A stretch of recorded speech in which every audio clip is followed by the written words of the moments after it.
मान्यवर, आज मैं कई बार अलग अलग भाषणों में, अलग अलग जलसों में ये विषय उठा जाता है बांग्लादेशी घुसपैठियों के लिए बीएसएफ क्या कर रही है, सेना क्या कर रही है। मैं आज वास्तविकता इस देश को बताना चाहता हूं और मैं ऐसा करता हूं कि तृणमूल कांग्रेस के सारे लोग सदन को छोड़कर नहीं जाएंगे, ध्यान से सुनेंगे। मान्यवर, हमारी बांग्लादेश के सटी हुई सीमा, अब सुनिए भाई, हमारी बांग्लादेश से सटी हुई सीमा 2216 किलोमीटर है। उसमें से 1653 किलोमीटर बाढ़ बन चुका है, बाढ़ के पास वाला रोड भी बन चुका है और चौकियां भी बन चुकी है। शेष फेंसिंग की लंबाई है 563 किलोमीटर।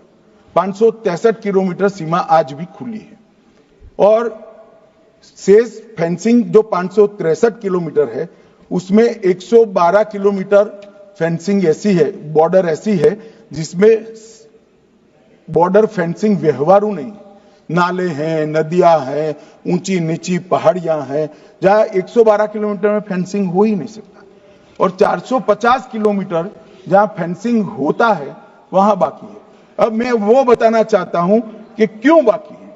ये 450 किलोमीटर के लिए मान्यवर मैंने डीओ लेटर लिखकर 10 रिमाइंडर करे हैं, बंगाल सरकार भूमि नहीं देती।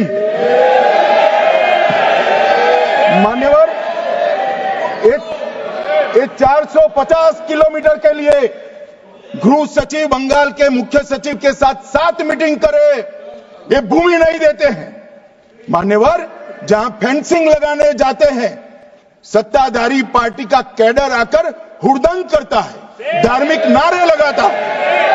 और मान्यवर, मैं कहना चाहता हूं कि ये 450 किलोमीटर फेंसिंग रुकी है तो केवल और केवल बंगाल सरकार की दया की दृष्टि घुसपैठियों के पर जो है इसके कारण। और मान्यवर, इससे आगे ये 450 किलोमीटर शायद ये भाषण सुनकर ममता जी भूमि दे भी दे तो हम खत्म कर देंगे, फिर भी 112 किलोमीटर खुली सीमा रहती है। मान्यवर, जब आप 2000 किलोमीटर बाढ़ बना देते हो और 112 किलोमीटर नहीं बनाते हो तो कई बार तो ये 2000 किलोमीटर के कोई मायने नहीं। आदमी को घुसने के लिए कितनी जगह चाहिए मान्यवर। तो 112 किलोमीटर जो नदी है, नाले हैं, एक कठिन भौगोलिक परिस्थिति है, वहां से लोग आते हैं। ये सवाल हमें करते हैं, अभी भी किया कि रोहिंग्या दिल्ली तक आ गए, आपके नाक के नीचे आया। मान्यवर, ये बांग्लादेशी घुसपैठिए हो या रोहिंग्याज हो जो घुस कर आते हैं, पहले असम से भी आते थे जब कांग्रेस की सरकार, अब बंगाल से आते हैं टीएमसी की सरकार, घुस कर आते हैं।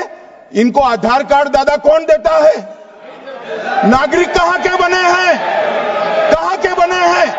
जितने बांग्लादेशी पकड़े गए 24 परगना जिले का आधार कार्ड और नागरिकता है मान्यवर।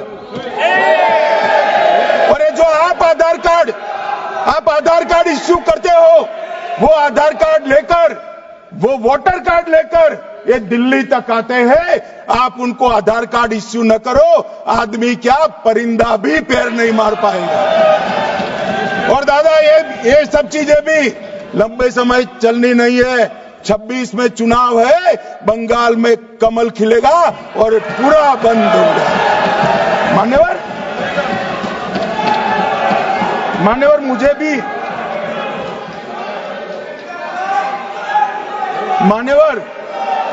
मैं आज कहना चाहता हूं, दिल्ली के चुनाव से मैं मौन रहा कि देश का सुरक्षा का प्रश्न है, तू मैं नहीं करना चाहिएगा। आज मौका भी है, दस्तूर भी है। इन्होंने सवाल उठाया, मैं बिल भी ये लेकर आया हूं, इसलिए मैंने देश की जनता को सत्य बताया है। ये 450 किलोमीटर जो आपकी कृपा से खुली रही है, वहीं से घुसपैठ है, वहीं नागरिक बनते हैं, वहीं आधार कार्ड बनाया जाता है और देश भर में फैल जाते हैं।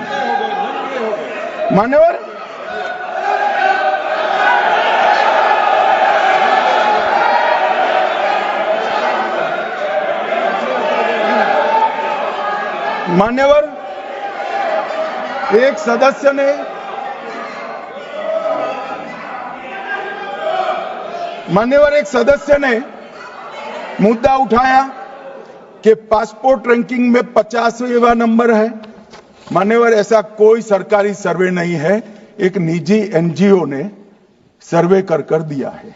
अब मुझे ये समझ में नहीं आता, इंडी अलायंस के नेता जब से राहुल गांधी बने हैं, सरकार के अधिकृत डेटा की जगह वो एनजीओ का ही डेटा खंगालते हैं। कई बार तो भाषण भी एनजीओ का दिया हुआ करते थे मान्यवर, और कई बार छापा बगैर का संविधान भी लहरा देते हैं। मुझे मालूम नहीं है क्या हुआ है इस देश को। कनिमोझी जी ने कहा कि इतने सारे तमिल शरणार्थी आए हैं, इसके लिए भारत सरकार की नीति क्या है। बहुत अच्छा मुद्दा मान्यवर, मेरा भी वो शरणार्थियों के लिए दिल इतना भी दुखता है जितना कनिमोझी का दुख। मगर उन्होंने कहा आपकी नीति क्या है। मैं नीति बताता हूं।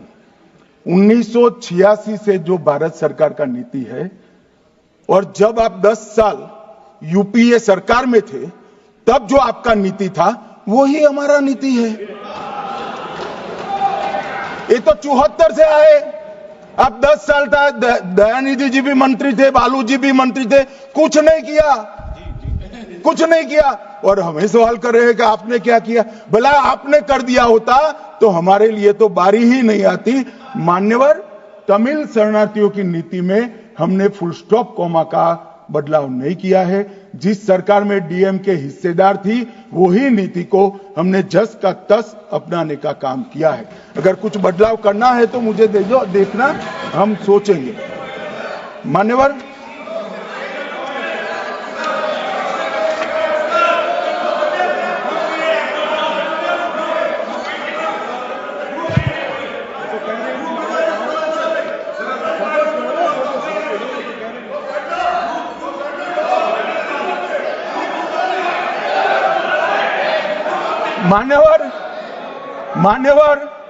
मुझे अब तक एडीएमके के सारे एमपी 4 बार मिले अलग अलग समस्या पर, एक में भी तमिल शरणार्थी का जिक्र नहीं।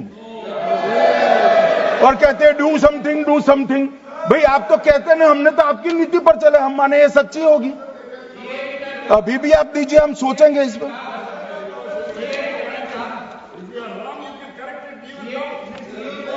मगर आपने रॉन्ग किया है, एक्सेप्ट करते हो ना। आपने रॉन्ग किया वो तो स्वीकार कर लिया, चलो अच्छी बात है। मान्यवर, एक सीएए का जिक्र है। मैं इसमें कोई राजनीतिक टिप्पणियां करना नहीं चाहता। मैं इतना कहना चाहता हूं, देश का विभाजन किया गया और दोनों ओर भयंकर खूनामार की हुई। हजारों बौद्ध, हिंदू, सिख लोग ट्रेन भरकर काट दिए गए। मान्यवर, तब हमारे देश के नेता गांधी जी, नेहरू जी, सरदार पटेल सबने अपील कहा था कि वहां रह जाइए, अभी स्थिति ठीक नहीं है, बाद में भारत में आपका स्वागत है, आओगे तो अब भारत के ही माने जाओगे। मान्यवर, वो लोग वहां अपने धर्म को बचाने के लिए, परिवार को बचाने के लिए, महिलाओं की परिवार की महिलाओं के सम्मान को बचाने के लिए भारत में आए। आने की व्यवस्था नहीं थी, कोई पॉलिसी नहीं थी। कांग्रेस की सरकारें बना करती थी। मान्यवर, कांग्रेस वादा भूल गई, वो घुसपैठ कर आए, सो कॉल्ड घुसपैठ। मगर मैं इसको घुसपैठ नहीं मानता, ये रियल शरणार्थी है। मान्यवर, रियल, जो अपना धर्म बचाने के लिए, अपने परिवार को बचाने के लिए यहां आए हैं, वो शरणार्थी है। मान्यवर, और इसलिए हम सीए लेने के लिए लेकर आए हैं। मान्यवर, इसमें कोई भेदभाव नहीं। हिंदू, बौद्ध, सिख, पारसी, क्रिश्चियन, कोई भी जैन, कोई भी व्यक्ति आए, इसका भारत में स्वागत है। मान्यवर, हमने कोई भेदभाव नहीं किया है। मगर जो घुसपैठ करने के लिए आते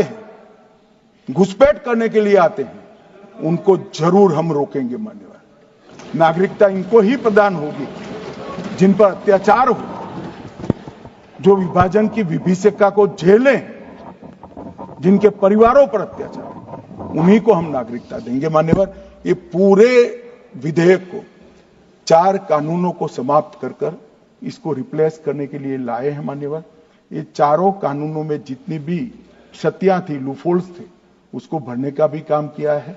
ओवरलैपिंग को हटाने का भी काम किया है। और आज के समय में भारत के अर्थतंत्र, भारत की शिक्षा, भारत की चिकित्सा पद्धति, भारत के अनुसंधान, भारत की लीगल सिस्टम, इस सब को मजबूत करने के लिए जो अंतर्राष्ट्रीय सहयोग भी चाहिए और दुनिया को भी हमने सहयोग करना है। दोनों चीजों को देखकर, परंतु उसमें सबसे पहले देश की सुरक्षा की चिंता कर